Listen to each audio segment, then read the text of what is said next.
And now, live from Level 5 Productions on the island of Milleronia, it's The Larry Miller Show.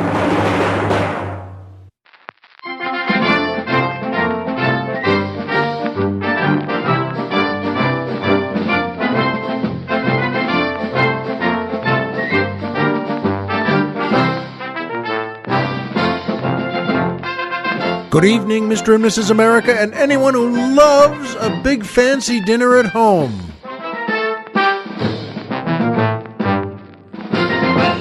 Hi, folks, and welcome back to the Larry Miller Show. I'm Larry Miller, but in a way, aren't we all? And boy, we sure are today. Oh, I have so much to tell you. It's just, I'm back on the mainland, by the way, here with Colonel Jeff, and there's a reason for that, too. And boy, first of all, it's a beautiful day here in Southern California, and as always, that music makes me feel great, and it has the same effect on Colonel Jeff.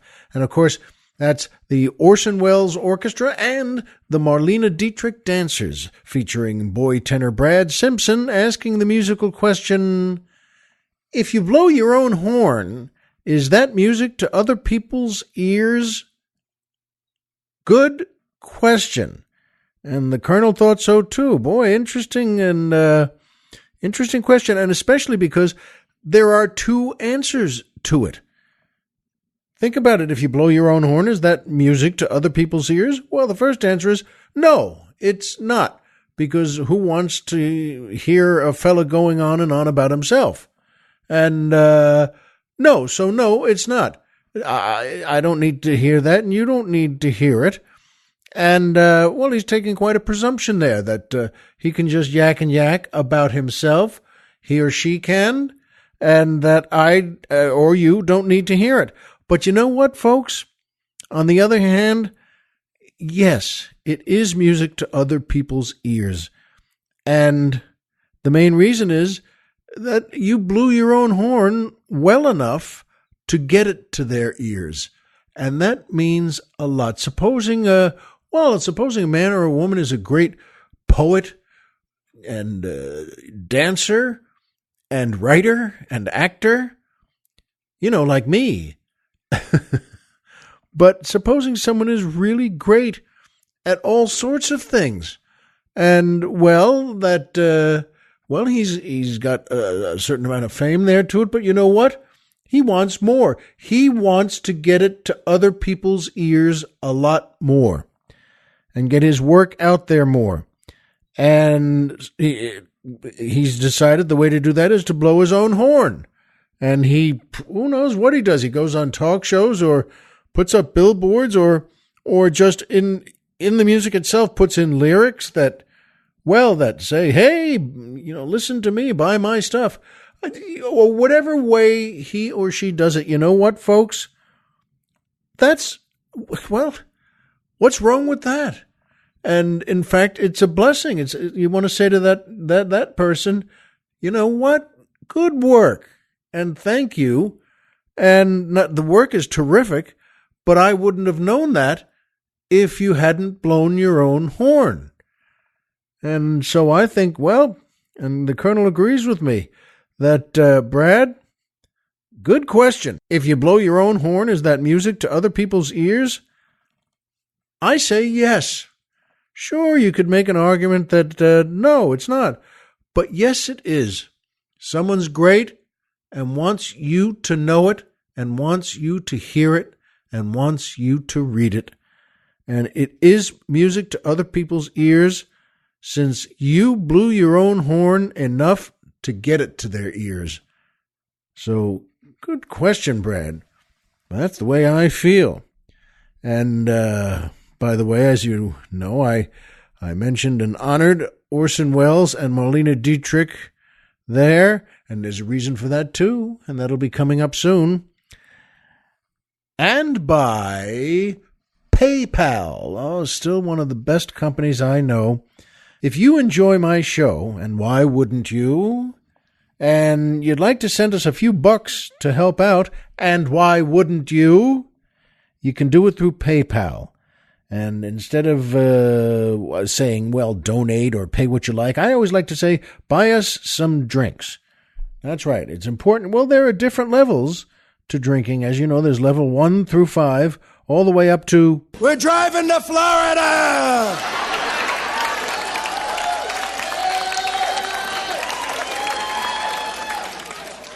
Boy, oh boy. That fella is blowing his own horn. That fellow who just says, yes! And good for him. So you know what, though, folks? Do that and get to PayPal. You can get there 1,000 ways. Any computer you have, your iPhone, any screen you have. But you know what? Don't annoy yourself. Let us take you there. What you do is go to our website, which is LarryMillerPodcast.com. Who's on the Mountain, Tom Mix? I like how it just goes up at the one. At the end, like just a half a tone up.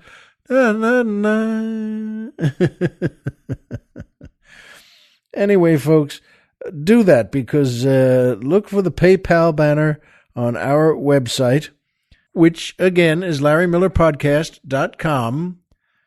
Who's on the Mountain, Tom Mix? Ooh, pardon me, I should have had the fish. At any rate, do that. Go there. Every little bit helps us keep the old leg lamp lit. And thank you to everyone who's contributed already. And thank you to everyone who's thinking, you know what? It's about time I did too. So good for you, folks. And that takes me to my favorite part of the show, the joke of the week. I do love this part, in addition to that bongo drum at the end, which is one of those, I've remarked on this before, but it's just perfect to have that as a tone. What does it mean? I don't know. I have no idea. I don't know if anyone does. It's classic. It's like old-time cartoons where as the character, like a good guy character, is getting ready to run away from a bad guy character, he really gets his speed going by, he's in the same place, he just kind of jumps up a little bit and his feet start to go before he's even hit the ground, before he's even going anywhere, and that's what they'll play, the bongo drums like that. And then when he hits the ground, he gets going. And that's when the bad guy knows, wow, I didn't plan this well at all. So in any case, folks, this is a great joke of the week, and I love doing it. And as always, I say, and it's true, if you like this joke, pass it on to one of your friends or loved ones, anybody you like. And Colonel Jeff and I both love this one. During World War II, still right in the middle, and right in the middle of Germany. And it's around 1944, so they're not doing well at all, which is good. And their places are getting destroyed. The cities are getting leveled by American and British bombers. And there are 2 Jewish prisoners who escaped from a concentration camp, and they've been their own little gang going around Germany for a couple of years now, and they knock trains down, they knock bridges down, they're on their own, and they're very successful. And sure enough, they get caught. They get caught by the Nazis. There's a patrol out there, and that part of the city they're in is just, wow, it's all knocked down. It's all bombed down. And they don't kid around. As you remember, those guys, well, all Nazis, they just put these 2 Jewish guys up against the one of the last standing brick walls there, and they're just going to shoot them. That's it. There's no trial. There's no discussion. There's nothing to wonder about. No, nobody's going to even speak to them. And the leader of the patrol just said he gets his men in a line, and they pick up their rifles, and one of the fellows against the wall just says, wait a minute now. You think this is the end, but it's not. It's never going to be the end for you. Sure, you can do what you want now, and you won't be responsible to us, but God sees this, and God knows it, and He will punish you someday. And the guy's friend leans over and says, Abe, please, don't cause trouble.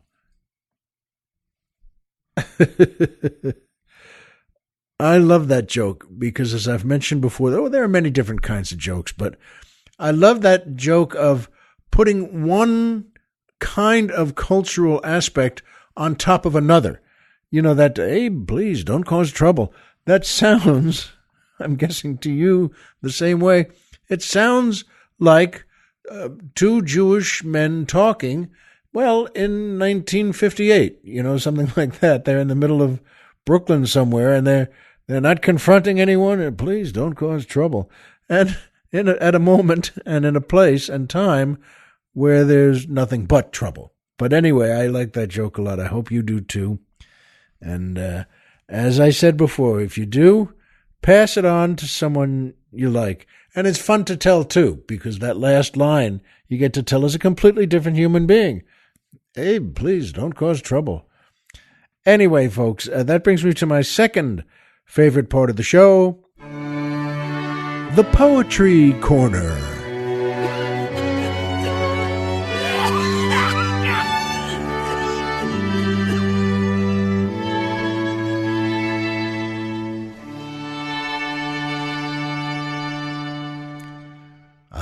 The Poetry Corner. And that string quartet has never been more beautiful.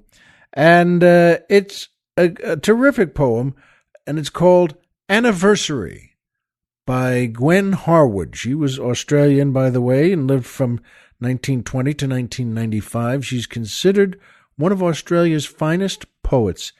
She used pseudonyms for a lot of her early work. I don't know why folks do that, but she did it and she liked it. And in addition to being a poet, she was a librettist, which means, by the way, she writes the words, say, for an opera, the whole book for the opera. And she published over 420 works, including 386 poems and 13 librettos. Well, so we already know she was terrific. But what a nice title, Anniversary, because, yesterday was my and my wife's 25th anniversary. And I want to tell you about that too. And there's a good reason. But let's listen to Gwen Harwood's work. Anniversary. So the light falls, and so it fell, on branched leaved with flocking birds.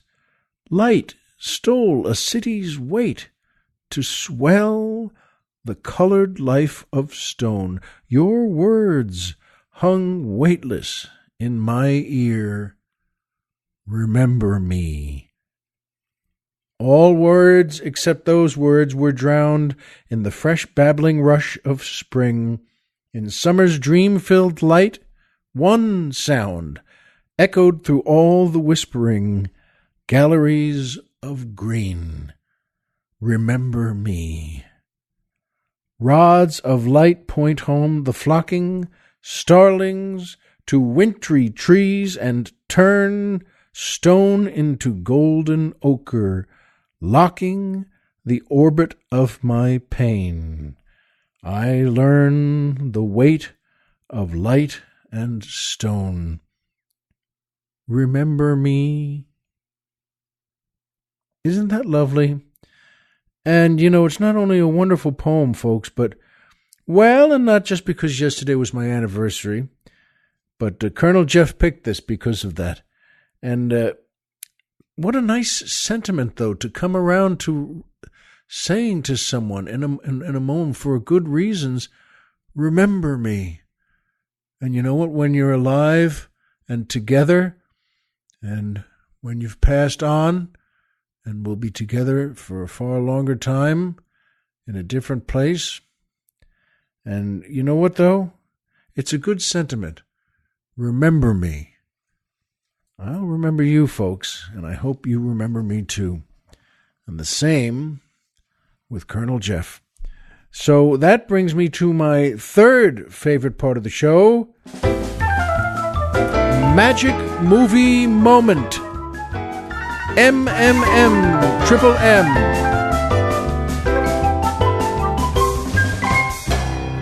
Boom. I love that piano note at the end. This is a great movie. It's wonderful. I hope you know how great it is. It's from 1953, A Touch of Evil. Written, directed, and starring Orson Welles. And boy, oh boy, folks, that man did so much great work and gave so much to us and to the world. Orson Welles wrote it, directed it, and starred in it. And starring also, boy, Charlton Heston, Janet Leigh, Marlene Dietrich, Akim Tamiroff, a great actor, I hope you know him, and so many more. And it really is, it's in black and white, and it's about the border between Mexico and the United States. And Charlton Heston playing Mike Vargas, who's a Mexican detective on one of their police forces there. And Janet Leigh plays his wife, Susan Vargas. And, of course, they're Mexicans, and so they live in Mexico.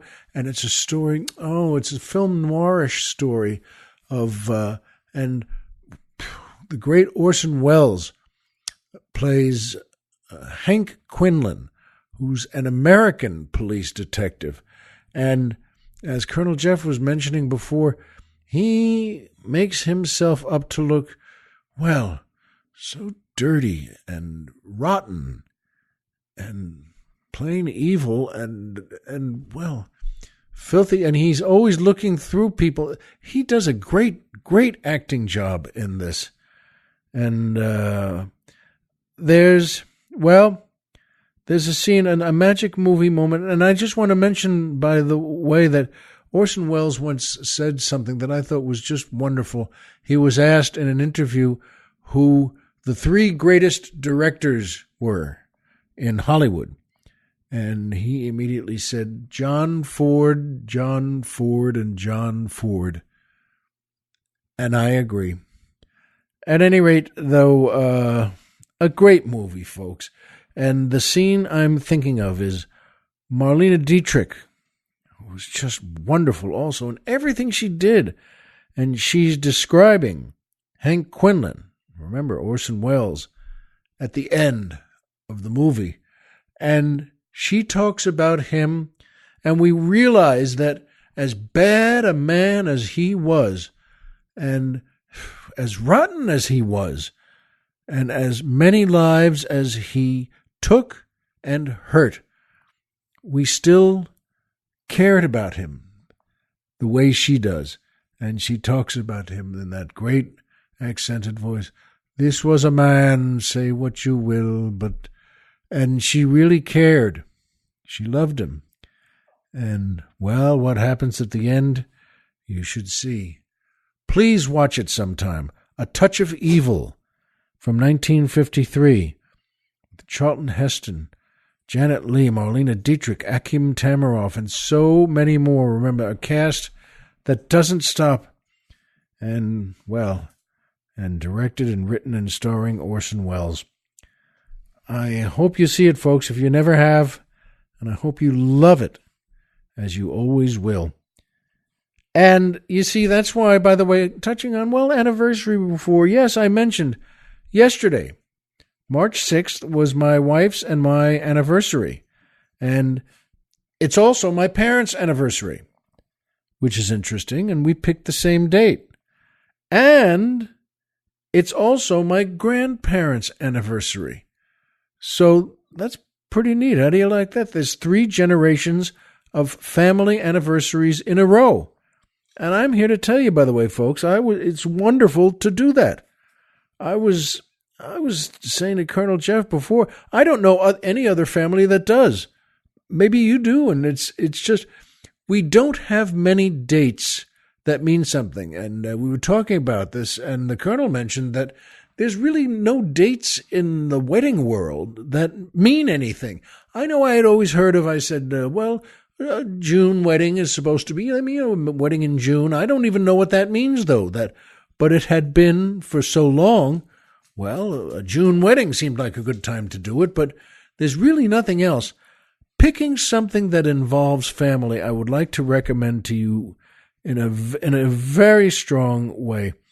And, as I said, I don't know any other family that does. I hope our kids pick that for their weddings, too. It's a great thing to keep going, folks. And I think our kids might pick that, because I can promise you that once they, meet nice girls and they're going out the right time and they care about each other, and they love each other, and once they get engaged, and I'll know right off the bat, I'll know instantly, because I'll be hovering over them like a hawk. Well, no, not like a hawk. I'll be on a branch like a panther, just waiting for them to do that. But I'm going to say, that, again, they already know about, that date. I'm going to say, hey, you know what time would be a good wedding? March 6th. Because remember, that's me and Mommy and my parents, my mom and dad, and my mom's parents, my grandparents. Be great to have 4 generations in a row. Yes, for both of you. What's that? Your fiancé doesn't care for that so much? Let me speak with her for 5 minutes. Why don't you just go into the kitchen and get us some beers? And I think she and I need to talk. But you know what? It makes you think 25th anniversary. That sounds like a big number, doesn't it? I mean, it's, wow, how do you like that? 25 years. And there's so much life in it. Oh, with children, of course, that's the greatest blessing. And so much work. And, the house needs repair. So you get that done. And, we have our doggies we love too. And, but folks, that's a lot of time to live. 25 years. God willing, we'll have another 25. And make it 50 years, a 50-year anniversary. And you know what? I sure hope my wife cooks that meal at home, too. And she doesn't need to hear me say that now, since it takes a lot of work. I'm here to tell you also, if you're married, a nice, quiet, homemade dinner at home is a far better way to celebrate your anniversary, any anniversary, than a big, expensive dinner out. Just try it sometime. That homemade things, folks, are not only delicious, but it makes you feel good, too. It makes both of you feel good. And that, my wife is a great cook, and like a chef. And she made, I hope I get this right, that French thing. Everything, by the way, that looks fancy to me gets the word French to it. I don't know why, but when it comes to food, are you going to use that French pan? I don't know if the pan is French, but to me, if it costs more than $85, it sounds like something French then. But she made let's see, what was this called? A chicken pillard, Pillard, which is you take the it's unskinned. You take the skin off, and you get these chicken fillets. And pillard means you beat them. And that's another good thing about foreign food, though. It doesn't sound that good when you say it in English, but you beat it. You get one of those hammers, and you really wallop it. Bam, bam, bam, bam, bam on the cutting board, and then you get it. She got a what do you call that pan? The skillet, she got the kind of pan that, cooks used to have on every cattle drive in 1880. Anyone named Cookie had one of these pans. They're big, they're heavy, they're like 20 pounds. Colonel Jeff, in fact, picked it up and went, holy mackerel. These are big pans. And she cooked in that. In fact, you could beat it with that pan and make it nice and pillard. But, and then she made a homemade salad, a simple salad too, which is the best. Just lettuce, some iceberg lettuce, you pulled apart in pieces, and cherry tomatoes cut in half. And she made her own dressing too. And we even talked about it. She said, you know what, I like making dressing too, because you don't have to get dressing at the supermarket all the time. You don't have to get dressing in a bottle so it sits in the refrigerator for 2 years and just never gets used. And, then actually, when you finally go to throw her out and pick it up in the back of the fridge, it pulls back. It actually fights you. But I mean, she made such a nice dinner and got us a little cake for dessert that she said you had little white chocolate things on the outside of it. And I said, yeah. She said that reminded her of our wedding cake. And I said, oh, yeah, it does. Even though, frankly, I couldn't remember that anyway. But I mean, there was a nice moment to agree and not say, gee, I have no idea what you're talking about. But which is typical for husbands. But you know what, folks? I don't know if Eileen and I have done anything fancy for anniversaries in a long time. You know, that, a nice dinner out, as you know, is pretty expensive. Well, a couple of cocktails, a tuna tartare appetizer, a nice steak with a bottle of wine, and a nice dessert they carry out singing with candles in it, and an espresso with a double brandy on the side. She and I had a bunch of those dinners when, we were just going out, and then, but then when we had some things to talk about when we were married, anniversaries. But sure, there are nice dinners out there, folks. But I'll be honest, once you get back home, I think, and, I can tell you, that's how our kids were made. You eat and drink all that. And, you're feeling a little romantic. And sure, you don't need to go to another bar and have another 12 things. You go back home and brush your teeth and go to work. But I've never been a big fan of bigger, wilder anniversaries. We'll do those again, I'm sure, but I don't need it. And I'm here to say, folks, try it our way sometime. You won't be sorry. I know that, and once again, that's in the world of the things you know and I know. Homer is Homer, and Pluto is a planet. So remember, folks, as always, if you walked out of bed today and had a job to go to and a home to come back to where someone cares about you for 25 years, folks, the game's over and you've won. Be well, and we'll see you here next time.